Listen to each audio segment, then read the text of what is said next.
He may have saved me from serious illness. He certainly saved me from living my life exclusively in my home. He probably saved many of you too. His name is Albert Bourla, and I admit that I did not even know his name. I certainly didn't know his story or his family's story. The story began in Greece in the early 1940s in Salonika, which was a vibrant center of Jewish life for 50,000 Jews, until the Nazis came to town. They began their roundups, going house to house to house, and in one of those houses lived two brothers who were just returning home for the day. Their grandfather caught them just in time before they entered. He whispered to them that the Nazis were inside, and he instructed them to run and to hide. And so they did. Moise and his brother Ito made their way to Athens, Greece, where the police chief was working with the church to protect the Jews. The police chief gave both Moise and Ito new names and identity cards, and they managed to find work with the American Red Cross. They didn't get paid for their work, but they had access to food, and they had access to survival. Meanwhile, back in Salonika, there was a woman named Sarah, and she was the youngest of 7 children. Her oldest sister had converted out of Judaism in order to marry, and she and her husband had moved away from Salonika to a distant town in Greece. When Salonika was taken over by the Nazis, Sarah's oldest sister and brother-in-law took her in. But one day Sarah wandered out of her home. It was then that a neighbor saw her and turned her in, and the Nazis came soon after. Her brother-in-law, Sarah's brother-in-law, intervened. He bribed one of the Nazi authorities to keep Sarah safe. But Sarah's oldest sister knew that she couldn't trust the deal.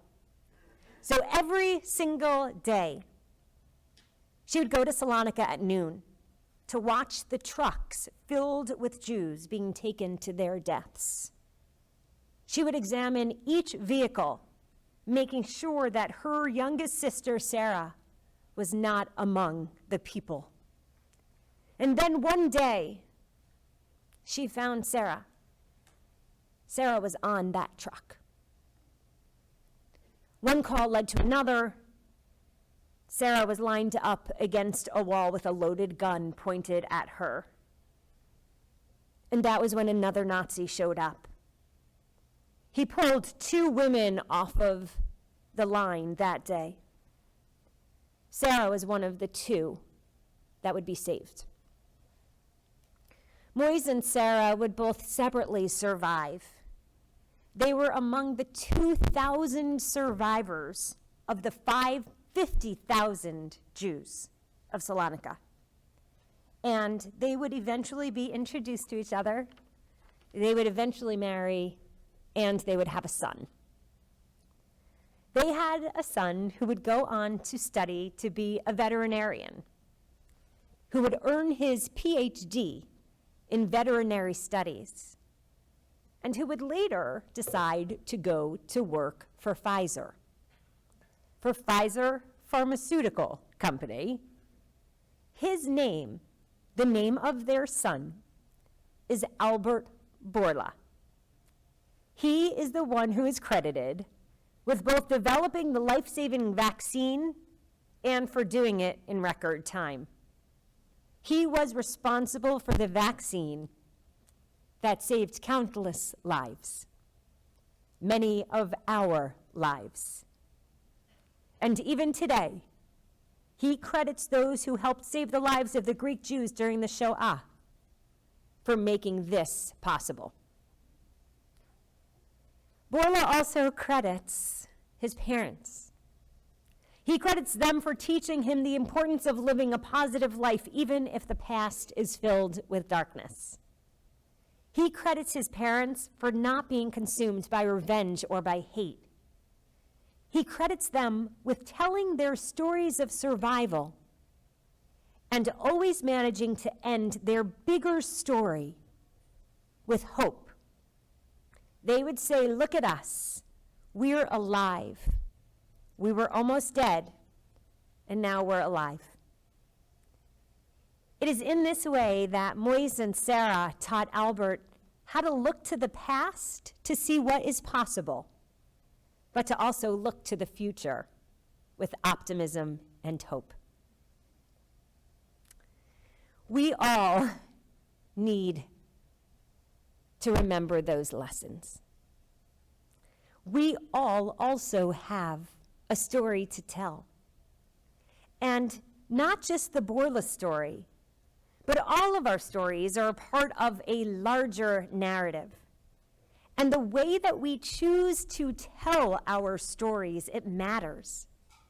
It impacts the way that we live, and it impacts the generations who follow us and the way that they will experience their lives. According to Marshall Duke, a psychologist at Emory, he said that all family narratives take one of three shapes. First is the ascending family narrative, which goes something like this. We came from nothing, we worked hard, and we made it big. The second form of narrative is the descending narrative, which goes something like, we used to have it all, and then we lost everything. What he actually says, though, is that the healthiest type of narrative is the third type of narrative, the shape of the narrative that the Borla family had, which is called an oscillating family narrative. It's called that because it's filled with ascents and descents. Our narrative can be redemptive, meaning that we can end with hope, or it can be contaminated, meaning that it ends at a low point. But even then, even during those points of lows, eventually with time and desire, we usually can find our way toward redemption. What's interesting to me is that we all carry a set of assumptions about how our lives will unfold. And for most people, they anticipate a path of constant ascent. And that makes a lot of sense, because that's what we see when we look around us. Facebook, Instagram, Snapchat, even our holiday cards tell the story of ascent. It's what we capture in our pictures, in our captions, and in our narratives. People tell their stories of ascent.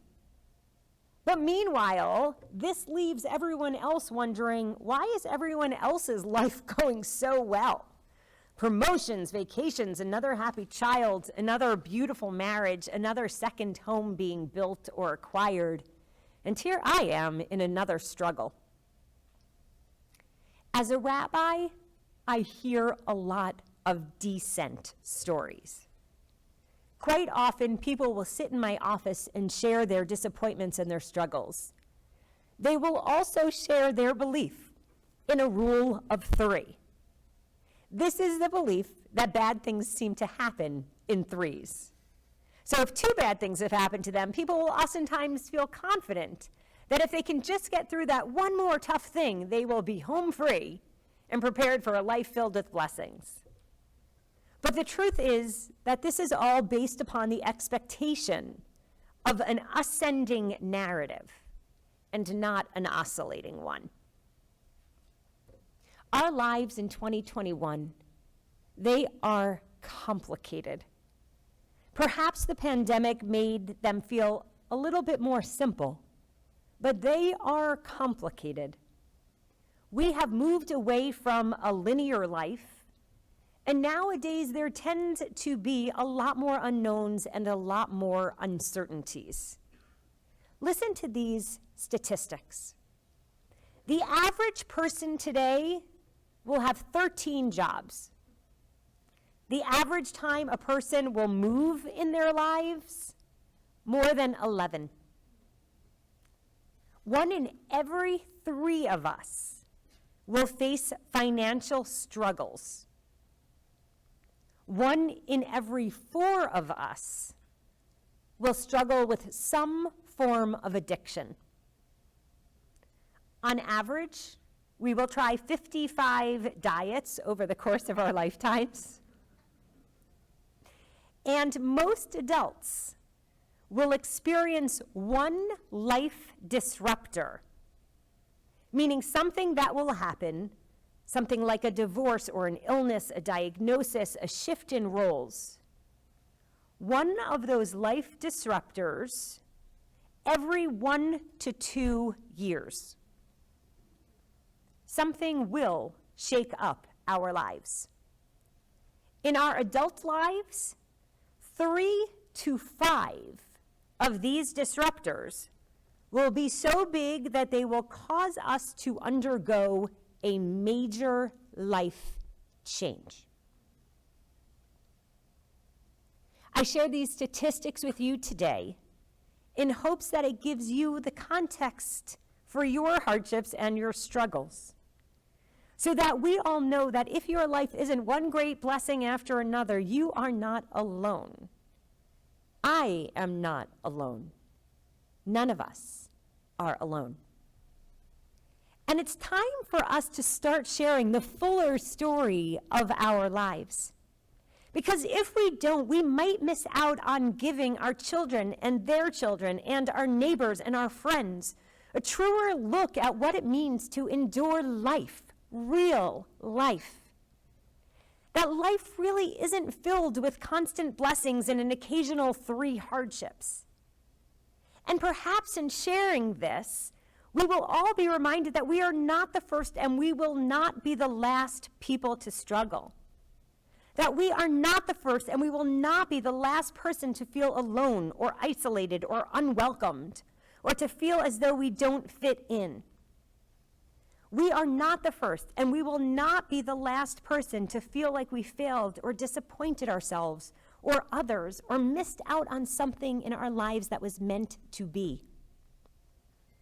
And when those moments come, that we or they feel anxious and other and disappointed and alone, or when life feels really hard and we're not sure that we can endure it or they're not sure that they can endure it, then other people can think about our story.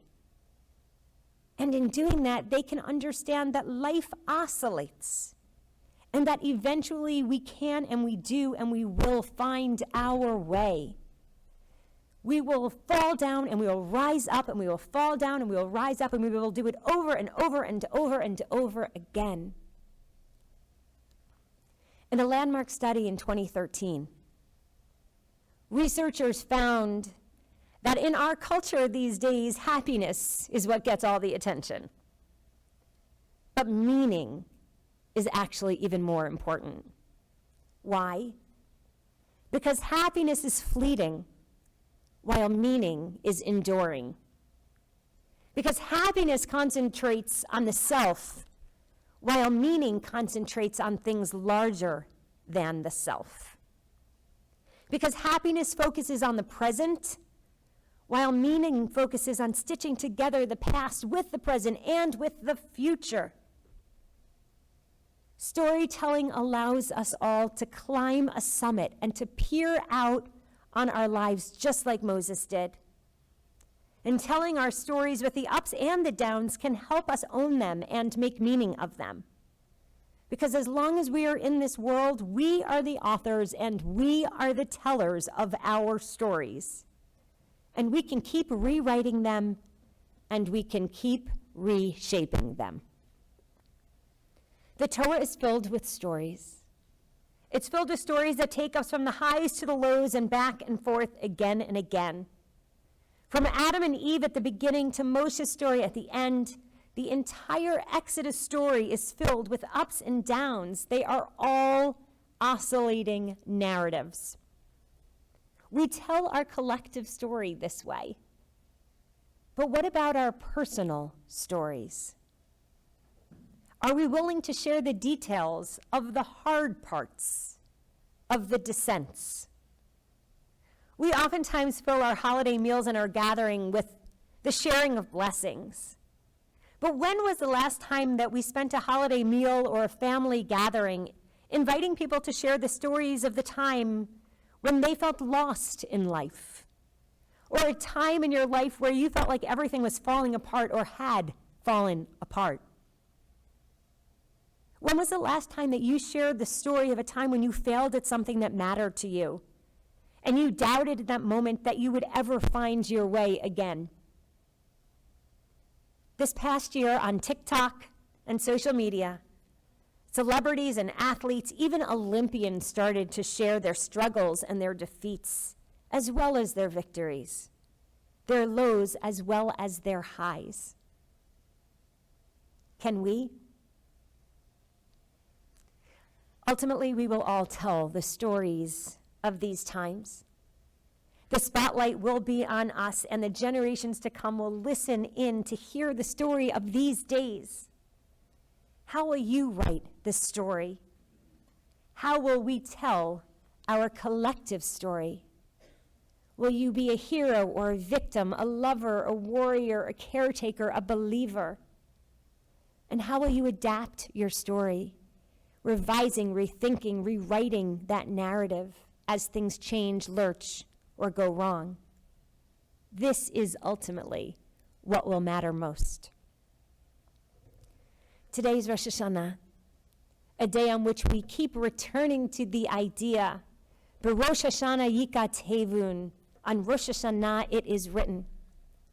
And we imagine that God is the author and God has a pen in hand and God is filling in the pages of our books. But perhaps we are meant to have some agency in the process. If you were the one with a pen in hand filling in the pages of your book, how will you tell the story? How will you rewrite the parts of the narrative that is no longer serving you or us? What will your next chapter be? Even just a title. What title will you give to the next chapter of your life? In Moise and Sarah's story, in Albert Bourla's story, in Adam and Eve's story, in Moshe's story, and in our people's story, they are filled with ascents and descents, with successes and failures, with high points and low points and turning points and life quakes. The things that you didn't see coming that would change your life in profound ways. And there is also storytelling and retelling and meaning making. And it was because of these things and because of the broader vantage point and perspective that there was and there will always be hope. Shana Tova.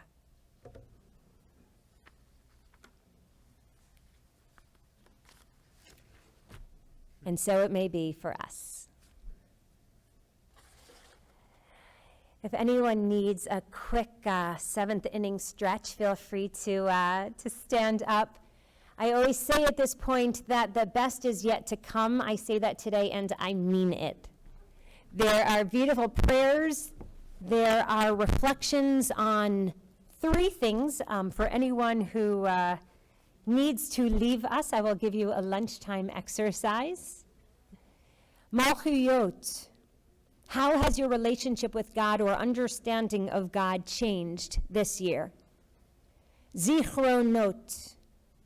What do you think we need to remember and carry with us from the year that we've just lived through? And shofarot. What do you think we need the shofar to awaken us to in the year to come?